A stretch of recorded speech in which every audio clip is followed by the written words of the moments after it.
I noticed it first in the silence. The library breathed. Not like wind, not like air moving through open windows. Like something alive. The shelves expanded, almost imperceptibly, and contracted again. The candle flames leaned, all in the same direction, at the same moment. Toward me. I had been in many strange places as a cartographer. I had mapped forests that moved overnight, rivers that ran uphill, mountains that were not there when you looked directly at them. But I had never been somewhere that was paying attention. Until now.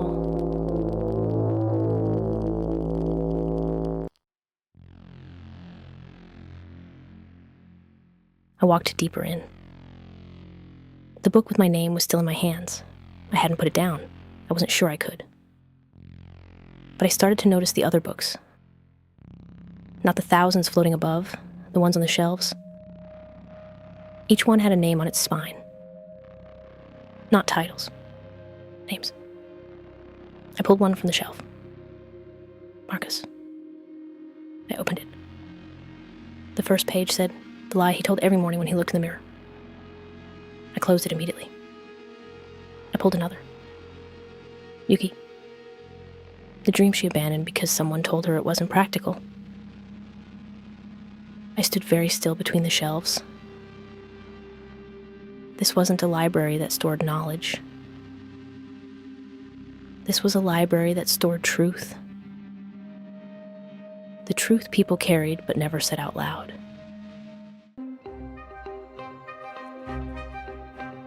I looked down at my own book, still open in my hands, still on the last page, still blank. Except, it wasn't blank anymore. 3 words had appeared while I wasn't looking. 3 words in that same midnight blue ink. 3 words that I had known for a long time. 3 words I had spent years walking away from. I don't know how long I stood there, reading 3 words, reading them again, and again. The library breathed around me, patient, waiting. It already knew what the 3 words said. It had always known.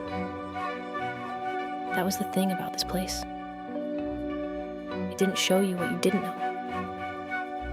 It showed you what you had always known, but had been too afraid to look at directly.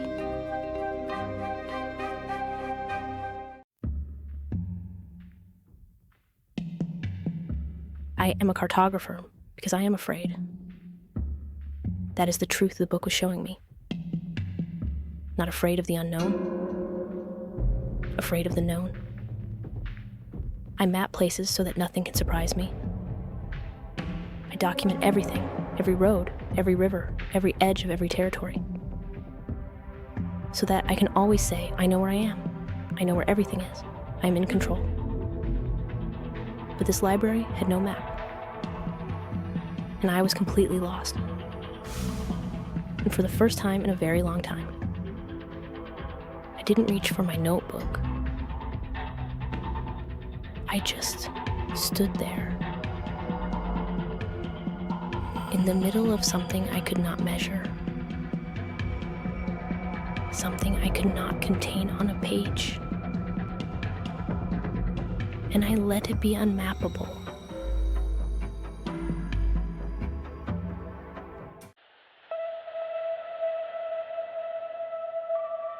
The moment I stopped trying to understand, the library changed. The light shifted. Warmer, closer. The books that had been floating above lowered. Not all of them, not dramatically. Just a few.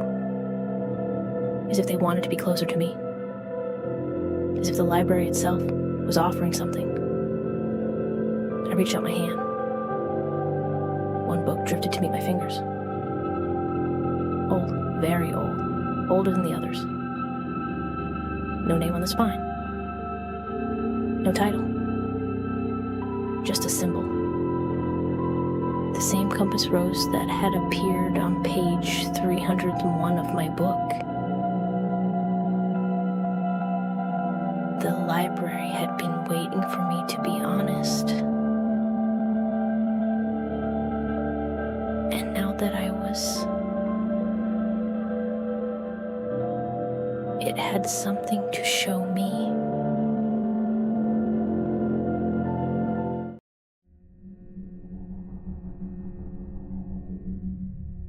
The book opened itself. Inside, not pages. A map. But not like any map I had ever drawn. Not of a place. Of a person. I could see roads, but they were decisions. Rivers, but they were years. Mountains, but they were the moments that changed everything. And in the center of the map, a single location marked with a red circle. The kind of circle a cartographer makes when they find what they were looking for. I looked closer. The location was marked here. Not a place on Earth. Not a coordinate. Just here.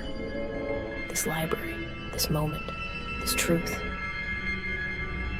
The map was telling me I had always been going exactly where I needed to go. Even when I thought I was lost.